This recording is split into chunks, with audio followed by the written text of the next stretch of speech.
Hello दोस्तों, आपका स्वागत है आपके अपने YouTube channel power of maths academy में। दोस्तों, जैसा कि आपको पता है कि हम परसेंटेज के 10 सवाल कर चुके हैं। चलिए दोस्तों, आज हम उसी के आगे बढ़ते हैं और देखेंगे क्वेश्चन नंबर 11 को हम कैसे आसान बनाते हैं। तो दोस्तों, क्वेश्चन नंबर 11 आपके सामने ये रहा।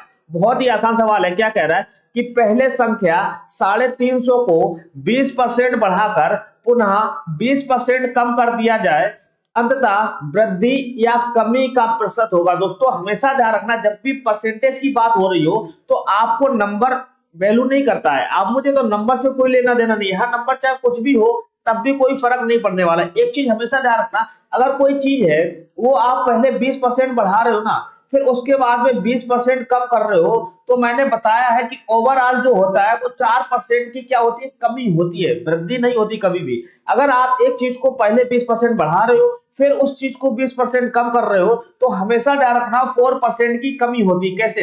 मान लो वो नंबर कर लो 100 है, 100 नंबर मान लिया। आप मुझे तो अगर मैं इस पे पहले 20% बढ़ाता हूँ, 20% बढ़ाओगे, देखो 100 का 20% क्या होता है, 20 ही होता है। आप कहोगे 20 बढ़ाओगे कितना हो जाएगा, 120 हो जाएगा। फिर आप कहोगे 20% घटाओगे, आप मुझे तो 120 का 20% क्या होता है, आप कहोगे 24। आप 24 अगर घटाओगे ना तो कितना बचेगा, 120 में से 24 जाएगा तो कितना बचेगा, 96। आप देखो 100 से 96 हो गया, इसका मतलब 4 नंबर कम हो गए।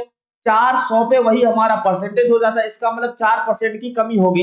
यहाँ चाहे नंबर कोई भी हो, कोई भी फर्क नहीं पड़ता। हमेशा ध्यान रखना, अगर 20% बढ़ रहा है और फिर बाद में 20% कम हो रहा है, तो ओवरऑल की बात की जाए ना तो हमेशा 4% की कमी होगी। Option number B is the right answer. उम्मीद करता हूं समझ में आया होगा। चलिए हम बात करते हैं क्वेश्चन नंबर 12 की। तो क्वेश्चन नंबर 12 क्या कह रहा है कि यदि ए का वेतन बी के वेतन से 25% अधिक है तो बी का वेतन ए के वेतन से कितना प्रतिशत कम होगा। मैंने लिखवाया है कि जब बात हो रही हो 25% की अधिक की और आपसे पूछ रहा है कि कितना कम है, तो मैंने बोला था कि आप कुछ नहीं करना, 20% कम होता है इसका आंसर। समझ रहे हो? इस टाइप के सवाल बहुत बार आते हैं, आपको मैंने बता भी रखा है कैसे आता है, और मैंने बताया है कि रिजल्ट भी ध्यान कर लो। अगर कोई संख्या 25% बढ़ रही है तो हमेशा ध्यान रखना, बाद में अगर पूछ रहा है कितना प्रतिशत कम किया जाए, तो आपको क्या करना पड़ेगा, 20% कम करना पड़ेगा अगर वही संख्या आपको लानी है। तो 20% मतलब option number C is the right answer. उम्मीद करता हूं समझ में आया होगा। चलिए हम बात करते हैं क्वेश्चन नंबर 13 की। तो क्वेश्चन नंबर 13 क्या कह रहा है कि एक कक्षा में 75% विद्यार्थी अंग्रेजी में, ठीक है, 60% विद्यार्थी गणित में उत्तीर्ण होते हैं और 20% विद्यार्थी दोनों विषयों में अनुत्तीर्ण हो जाते हैं, तो उत्तीर्ण प्रतिशत क्या होगा। हमेशा ध्यान रखना, आपको इस टाइप के सवाल में सिर्फ एक फोकस करना है। आपको देखो दोनों में क्या दे रखा है, दोनों में दे रखा है 20% अनुत्तीर्ण हो जाते हैं।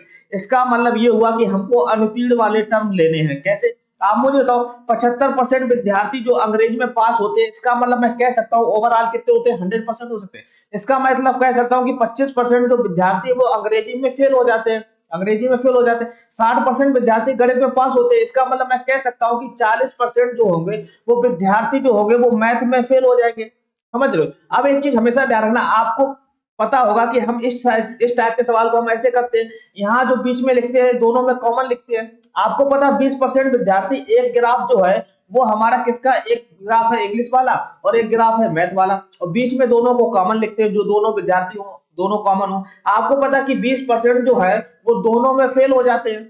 समझ गए? यहाँ पर जो आएगा वो 20% आएगा। आपको ये भी पता है कि जो पूरा ओवरऑल इंग्लिश का है वो कितना है, 25% विद्यार्थी फेल होते हैं। इसका मतलब मैं कह सकता हूँ कि यहाँ मैं 5% लिख सकता हूँ, क्योंकि 5 + 20 क्या हो जाएगा, हमको 25% बनाएगा।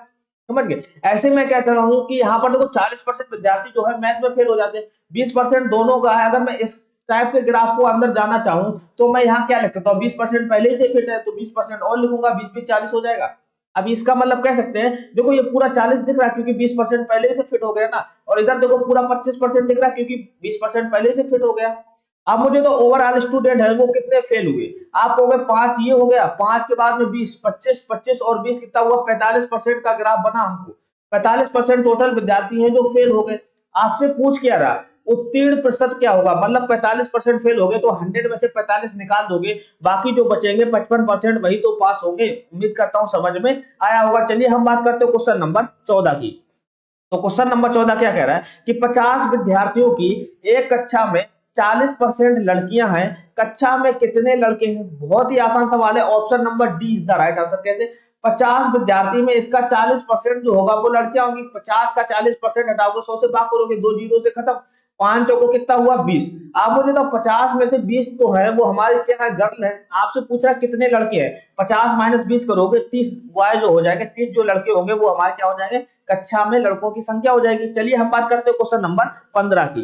तो क्वेश्चन नंबर 15 क्या कह रहा है कि 2 वर्ष पहले खरीदी गई किसी मशीन के मूल्य में 12% वार्षिक दर से अवमूल्यन हो रहा है। यदि इसका वर्तमान मूल्य 9680 रुपए है तो इसका प्रारंभिक मूल्य क्या होगा। दोस्तों आपसे कह रहा है कि यहाँ पर मान लो कोई भी प्रारंभिक मूल्य है, पहली साल क्या कह रहा है कि 12% की कमी हो रही, फिर आगे जो होगा दूसरी साल भी 12% की कमी हो रही। कह रहा था 2 वर्ष पहले खरीदी गई, मतलब 2 साल में कमी हो रही। अब क्या रहा है इसका जो वर्तमान मूल्य है ना, वर्तमान मूल्य कितना है 9680 रुपए है। आपको बताना है कि इसका प्रारंभिक मूल्य क्या होगा। दोस्तों बहुत ही आसान सवाल है, आप देखना बहुत ध्यान से। सबसे पहले ऑप्शन देखो, आप किस ऑप्शन को पहले उठाना चाहोगे। आप कहोगे ये दशमलव वैल्यू है, इसको हम बाद में उठाएंगे, इसको भी हम बाद में उठाएंगे। आप कहोगे इन दो ऑप्शन में हम किसको पहले उठाएं।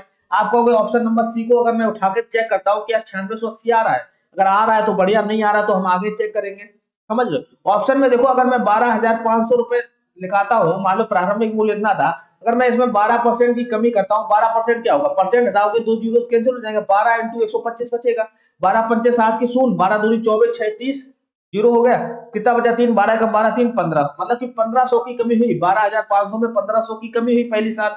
अब मुझे तो 1500 की कमी हुई तो आपके सामने बचा कितना, आप कहोगे 11,000 बचा, आप कहोगे 11,000 रुपए यहाँ लिख दूंगा। अब देखो 11,000 में अगर मैं 12% की कमी करता हूं तो मुझे 9680 मिलना चाहिए, तभी तो हमारा राइट आंसर होगा।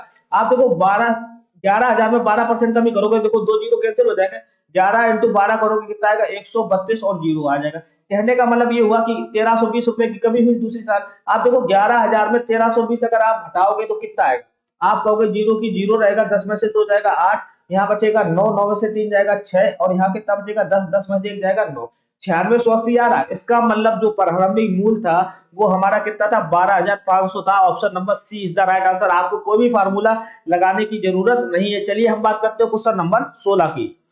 तो क्वेश्चन नंबर 16 क्या कह रहा है, ए के पास बी से 20% अधिक धन है। जैसा कह रहा है आप ऐसे करते जाओ। ए के पास जो है ना वो बी से कितना परसेंट अधिक धन है, 20% अधिक धन है बी से। ये चीज समझ गए, ग्राफ ऐसा बन गया। और कह रहा है कि और सी के पास बी से 20% कम है, मतलब कि बी से 20% कम है सी के पास। सी के पास जो भी धन होगा उससे 20% कम है। सी के पास जो है वो ध्यान रखना, सी के पास जो है बी से 20% कम है, बी से मतलब कि बी की तरफ जाएगा। बी से 20% कम किसके पास है, सी के पास है। ग्राफ में कंफ्यूजन नहीं होना चाहिए। आपसे पूछ रहा है कि ए के सी से कितने प्रतिशत अधिक धन है। दोस्तों बहुत ही आसान सवाल है।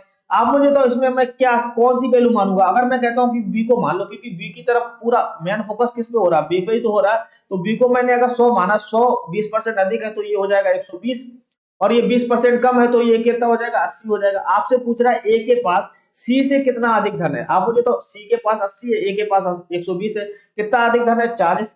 इससे पूछ रहा है कितने प्रतिशत अधिक धन है, कितने प्रतिशत। और देखना बेस क्या हमारा सी से पूछ रहा है ना, सी से कितना अधिक है। आप मुझे तो सी से अधिक है, बेस मतलब कितना है 40। अब बेस कितना होगा, क्योंकि सी की बात कर रहे हैं तो 80 लिखना पड़ेगा सी की वैल्यू। आप मुझे तो 40 से काटोगे, 40 दूनी 80 कितना आया 1/2, और परसेंट में कहूंगा तो 100 का गुणा करोगे कितना आएगा 50% जो है वो हमारा अधिक होगा। Option number B is the right answer. बहुत ही आसान सवाल है। तो चलिए अब हम बात करते हैं क्वेश्चन नंबर 17 की। क्वेश्चन नंबर 17 क्या कह रहा है, बहुत ही आसान सवाल है कि किसी मशीन के मूल्य का 10% प्रति वर्ष की दर से अवमूल्यन होता, मतलब कि कम हो रहा है। इसे 3 वर्ष पहले खरीदा गया था। यदि इसका वर्तमान मूल्य 1,45,800 है तो इसे कितने में खरीदा गया था। दोस्तों बहुत ही आसान सवाल है। क्या कह रहा है कि 3 वर्ष पहले की बात कर रहा है, इसका मतलब 3 वर्ष पहले जो था, मतलब इसका जो क्या हो रहा है कि 10% प्रति वर्ष घट रहा है। इसका मतलब 3 साइकिल बनेंगे, 10% प्रति वर्ष घट रहा है, हर जगह 10% लगाओगे। अब कह रहा है कि इसका जो वर्तमान मूल्य है वो कितना है 1,45,800 रुपए है। आपसे पूछ रहा है कि इसका प्रारंभिक मूल्य क्या होगा। आप मुझे तो ऑप्शन देखो, क्या ऑप्शन अगर देखोगे मैं इसमें कौन सा ऑप्शन सरल लगेगा। आप कहोगे ऑप्शन सी चेक कर लो, 2 लाख।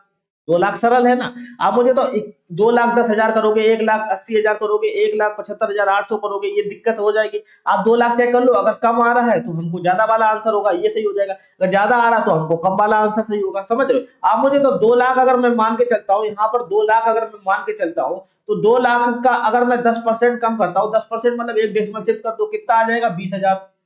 20,000 आ जाएगा। आप मुझे तो 2 लाख में से अगर आप 20,000 घटाओगे तो कितना बचेगा? आप मुझे तो बहुत ध्यान से 20,000 अगर आप घटा दोगे कितना बचेगा? आप कहोगे 20 में से 2 जगह 18 मतलब कि 1,80,000 बचेगा। 1,80,000 बचेगा। 20,000 घटाओगे तो कितना बचेगा? 1,80,000। 80,000 हो गया। अब आप क्या कह रहे हैं कि 10% और कम कर दो। 10% कम करोगे कितना बचेगा हमारे पास? 18,000 कम होगा, क्योंकि 1,80,000 बचा, 18,000 कम होगा। आप मुझे तो अगर आप 18,000 कम करोगे, अगर आप 18,000 कम करोगे, देखो कितना आएगा। आप कहोगे 18,000 मैं कम करूंगा, हमारे पास आंसर कितना आएगा? 3 जीरो रहेंगी। 10 में से 8 गया 2, यहाँ 7 में से 1 जाएगा, कितना बचेगा? 6। 7 में से 1 6, मतलब कि 1,62,000 बचा। 1,62,000 बचा। अब 1,62,000 में 10% कम करोगे, 1 डेसिमल शिफ्ट हो जाएगा, मतलब कितना बचेगा? 1,62,000 में अगर 10% कम करोगे कितना बचेगा? 16,200 रुपए बचेगा। आप मुझे तो घटाओगे, देखो 2 जीरो रहेंगे। 10 में से 2 जाएगा 8, यहाँ कितना बचेगा? 1, 11 में से 6 जाएगा 5, यहाँ बचेगा 5, 5 से 1 जाएगा 4, और ये देखो 14, 1,45,800 बच रहा है। और जैसा सवाल कह रहा है वैसे ही बच भी रहा है। इसका मतलब इसका ऑप्शन जो वर्तमान मूल होगा वो कितना होगा? 2 लाख रुपए होगा। Option number C is the right answer. आपको बेसिक से लगाने की जरूरत नहीं है। चलिए हम बात करते हैं क्वेश्चन नंबर 18 की। तो क्वेश्चन नंबर 18 क्या कह रहा है? यदि एक वर्गाकार कागज की 2 आसन्न भुजाओं को क्रमशः 20% और 40% घटा दिया जाए तो नया क्षेत्रफल कितने प्रतिशत घट जाएगा? आप मुझे तो वर्गाकार का क्षेत्रफल क्या होता है? आप मुझे तो वर्गाकार कागज है, इसकी आसन्न भुजा है, इसका मतलब इसका जो क्षेत्रफल होगा लंबाई तो चौड़ाई होगा। कह रहा है कि इसकी भुजा जो है 20% और 40% घटा दो। 20% 40% घटा दो। आपको जब भी ऐसा सवाल आए तो आप मुझे वर्ग का क्षेत्रफल पहले मान लो 100 था वर्ग का क्षेत्रफल। आप कहोगे पहले मैं 20% घटा रहा हूँ, कोई दिक्कत नहीं, 100 का 20% घटाओगे 80, फिर मैंने बोला 40% और घटा दो। कहने का मतलब यही है। आप इस टाइप के सवाल को ऐसे समझा करो। आप अपने मन से 100 ले लो, फिर 20% 40% घटा के देख लो, पता चल जाएगा कितना क्षेत्रफल में कमी हुई। आप मुझे तो 80 का 40% कितना होता? 32। अब यहाँ बचेगा कितना? आप कहोगे 48 बचेगा। अब मुझे तो 100 से अगर आप 48 जाओगे तो कितना बचे, कितना परसेंट कमी होगी? 52 की। 52 100 पे कितना होता है? वही परसेंट हो जाता है, मतलब कि 52% की कमी आएगी। Option number B is the right answer. बहुत ही आसान सवाल है। चलिए हम बात करते हैं क्वेश्चन नंबर 19 की। तो क्वेश्चन नंबर 19 क्या कह रहा है? यदि किसी गोले की त्रिज्या 50% की वृद्धि की जाए तो इसके पृष्ठीय क्षेत्रफल में कितने प्रतिशत की वृद्धि होगी? गोले का पृष्ठीय क्षेत्रफल क्या होता है? 4 पाई आर स्क्वायर। बात हो रही है प्रतिशत की, तो हमको कांस्टेंट टर्म से मतलब 4 पाई से लेना देना नहीं है, हमको सिर्फ आर स्क्वायर से लेना देना है। मतलब कि अगर त्रिज्या में 50% की वृद्धि कर दो तो पृष्ठीय क्षेत्रफल क्या होगा? Are square. आर स्क्वायर में कितने प्रतिशत की वृद्धि होगी? कहने का मतलब ये हुआ। अब मुझे तो आर स्क्वायर का मतलब समझे, 2 बार आपको 50% बढ़ाना है, तो 2 बार 50% बढ़ाना है। आप मुझे तो 2 बार 50% बढ़ाना। आप मैंने बोला कि आप अपने मन से नंबर ले लो कोई, मान लो पृष्ठीय क्षेत्रफल का जो क्षेत्रफल है इसका 100 है, 100 को अगर आप 50 बढ़ाओगे, 50% बढ़ाओगे, कितना हो जाएगा? 150 हो जाएगा। 150 का अगर आप 50% बढ़ाओगे, 15 अपना 75 बढ़ाओगे ना, तो 15 और 75 करोगे कितना आएगा?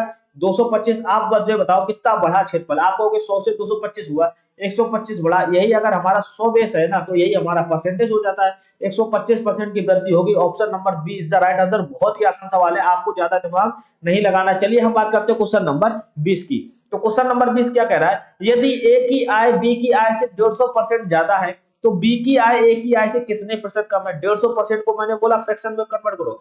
फ्रैक्शन का परसेंट हटाओगे, 100 से भाग करना पड़ेगा, 0 0 खत्म, 5 या 15, 5 दूनी 10, मतलब कि 3/2 ज्यादा है ए की आय बी की आय से। आपसे बोला कि बी की आय ए से कितनी कम है तो माइनस करोगे। मैंने बोला अंश कभी नहीं बदलते, अंश को सेम रखेंगे। अब हर में क्या करेंगे? यहाँ जो साइन होगा उसी हिसाब से अकॉर्डिंग करेंगे। 2 + 3 करोगे 5 आ जाएगा। 3/5 परसेंटेज में क्या होता है? आपको 100 से भाग करो, 5 से करोगे, 5 दूनी 10, 20 या कितना हो जाएगा? 60% की कमी होगी। 60% कम होगा। Option number B is the right answer. बहुत ही आसान सवाल है। उम्मीद करता हूं दोस्तों आज का सेशन आपको पसंद आया हो तो please like, comment and share जरूर कर देना। चलिए दोस्तों मिलते हैं फिर नेक्स्ट सेशन में, तब तक के लिए दोस्तों जय हिंद दोस्तों।